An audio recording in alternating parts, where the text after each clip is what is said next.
FRANKENSTEIN, or the Modern Prometheus, by Mary Shelley. Chapter 2. We were brought up together. There was not quite a year difference in our ages. I need not say that we were strangers to any species of disunion or dispute. Harmony was the soul of our companionship, and the diversity and contrast that subsisted in our characters drew us nearer together. Elizabeth was of a calmer and more concentrated disposition, but with all my ardor I was capable of a more intense application, and was more deeply smitten with the thirst for knowledge. She busied herself with following the aerial creations of the poets, and in the majestic and wondrous scenes which surrounded our Swiss home, the sublime shapes of the mountains, the changes of the seasons, tempest and calm, the silence of winter, and the life and turbulence of our Alpine summers, she found ample scope for admiration and delight. While my companion contemplated with a serious and satisfied spirit the magnificent appearances of things, I delighted in investigating their causes. The world was to me a secret which I desired to divine. Curiosity, earnest research to learn the hidden laws of nature, gladness akin to rapture, as they were unfolded to me, are among the earliest sensations I can remember. On the birth of a second son, my junior by 7 years, my parents gave up entirely their wandering life and fixed themselves in their native country. We possessed a house in Geneva and a campagna in Bellerive, the eastern shore of the lake, at the distance of rather more than a league from the city. We resided principally in the latter, and the lives of my parents were passed in considerable seclusion. It was my temper to avoid a crowd, and to attach myself fervently to a few. I was indifferent, therefore, to my schoolfellows in general, but I united myself in the bonds of the closest friendship to one among them. Henry Clerval was the son of a merchant of Geneva. He was a boy of singular talent and fancy. He loved enterprise, hardship, and even danger for its own sake. He was deeply read in books of chivalry and romance.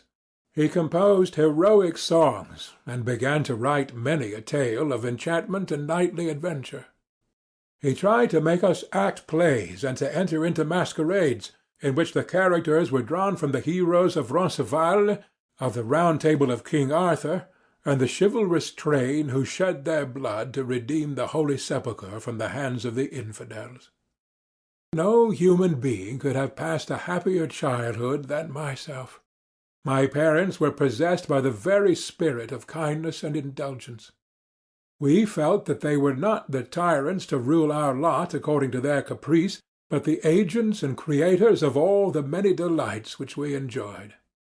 When I mingled with other families I distinctly discerned how peculiarly fortunate my lot was, and gratitude assisted the development of filial love.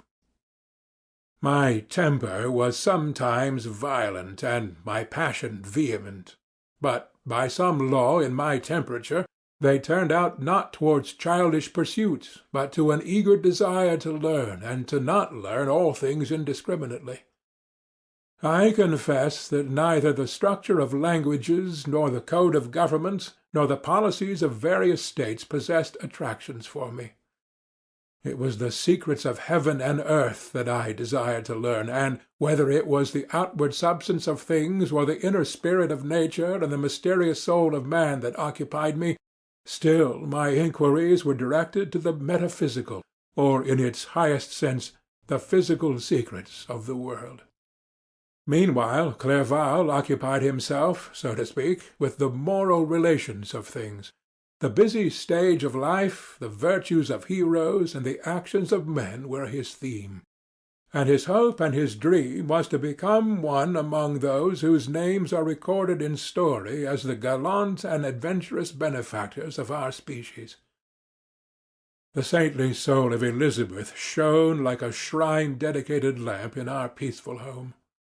Her sympathy was ours, her smile, her soft voice, the sweet glance of her celestial eyes, were ever there to bless and animate us.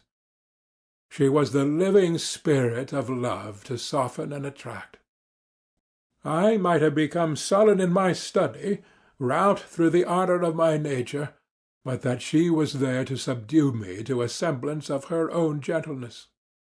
And Clerval, could aught ill entrench on the noble spirit of Clerval? Yet he might not have been so perfectly humane, so thoughtful in his generosity, so full of kindness and tenderness amidst his passion for adventurous exploit, had she not unfolded to him the real loveliness of beneficence, and made the doing good the end and aim of his soaring ambition. I feel exquisite pleasure in dwelling on the recollections of childhood, before misfortune had tainted my mind and changed its bright visions of extensive usefulness into gloomy and narrow reflections upon self. Besides, in drawing the picture of my early days, I also record those events which led, by insensible steps, to my after tale of misery, for when I would account to myself for the birth of that passion which afterwards ruled my destiny, I find it arise, like a mountain river, from ignoble and almost forgotten sources. But, swelling as it proceeded, it became a torrent, which in its course has swept away all my hopes and joys. Natural philosophy is the genius that has regulated my fate. I desire, therefore, in this narration, to state those facts which led to my predilection for that science. When I was 13 years of age, we all went on a party of pleasure to the baths near Thonon. The inclemency of the weather obliged us to remain a day confined to the inn. In this house I chanced to find a volume of the works of Cornelius Agrippa. I opened it with apathy. The theory which he attempts to demonstrate, and the wonderful facts which he relates, soon changed this feeling into enthusiasm. A new light seems to dawn upon my mind, and, bounding with joy, I communicated my discovery to my father. My father looked carelessly at the title-page of my book, and said, "Ah, Cornelius Agrippa! My dear Victor, do not waste your time upon this. It is sad trash."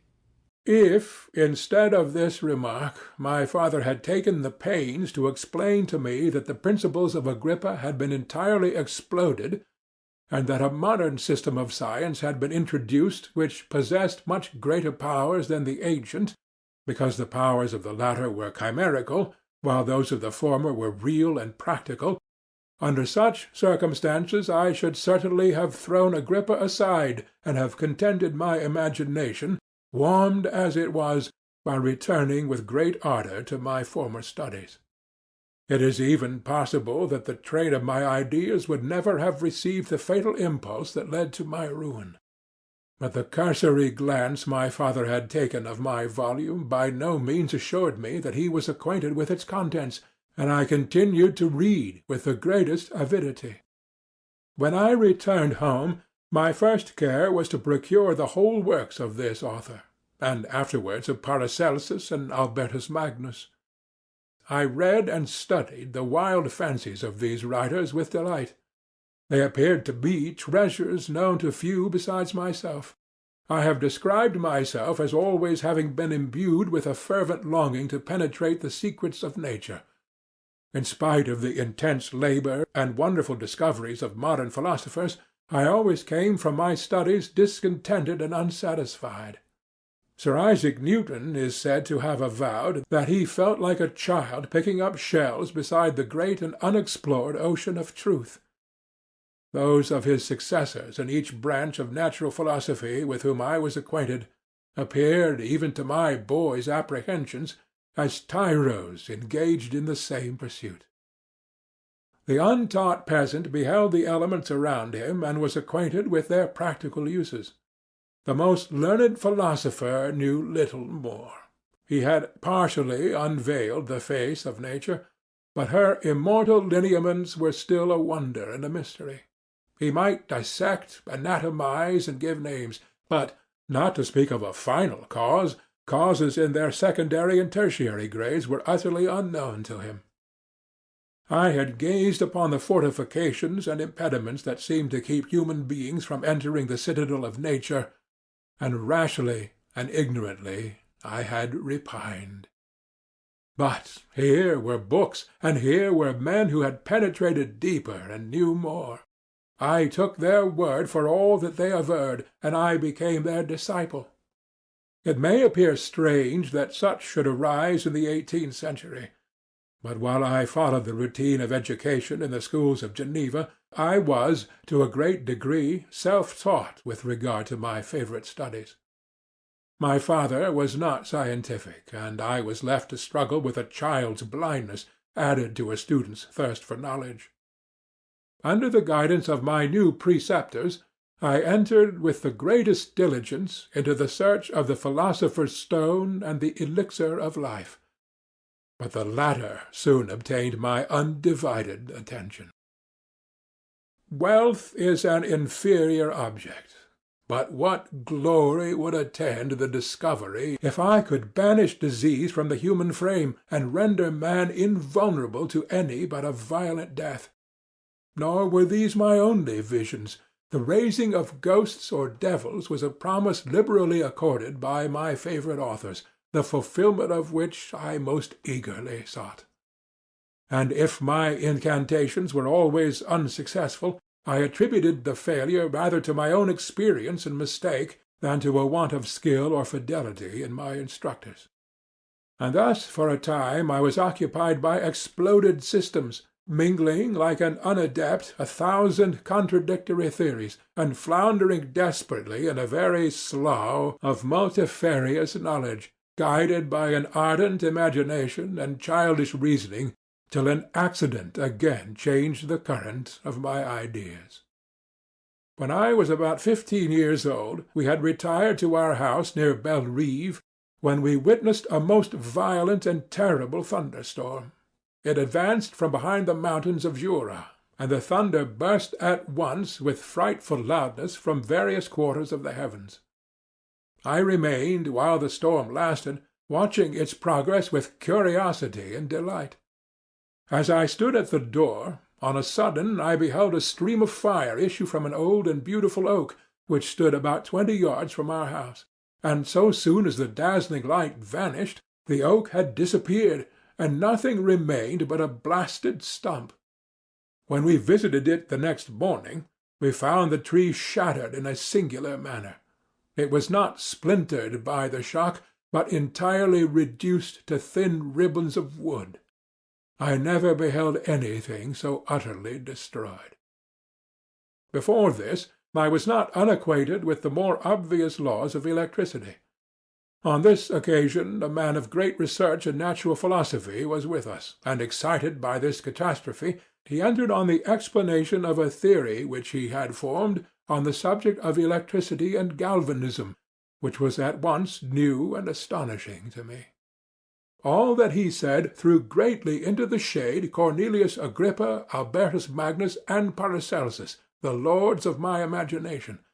But by some fatality the overthrow of these men disinclined me to pursue my accustomed studies. It seemed to me as if nothing would or could ever be known. All that had so long engaged my attention suddenly grew despicable. By one of those caprices of the mind which we are perhaps most subject to in early youth, I at once gave up my former occupations, set down natural history and all its progeny as a deformed and abortive creation, and entertained the great disdain for a would-be science which could never even step within the threshold of real knowledge. In this mood of mind I betook myself to the mathematics and the branches of study appertaining to that science, as being built upon secure foundations, and so worthy of my consideration. Thus strangely are our souls constructed, and by such slight ligaments are we bound to prosperity or ruin. When I look back, it seems to me as if this almost miraculous change of inclination and will was the immediate suggestion of the guardian angel of my life, the last effort made by the spirit of preservation to avert the storm that was even then hanging in the stars and ready to envelop me. Her victory was announced by an unusual tranquillity and gladness of soul which followed the relinquishing of my ancient and latterly tormenting studies. It was thus that I was to be taught to associate evil with their prosecution, happiness with their disregard. It was a strong effort of the spirit of good, but it was ineffectual. Destiny was too potent, and her immutable laws had decreed my utter and terrible destruction. End of Section 4.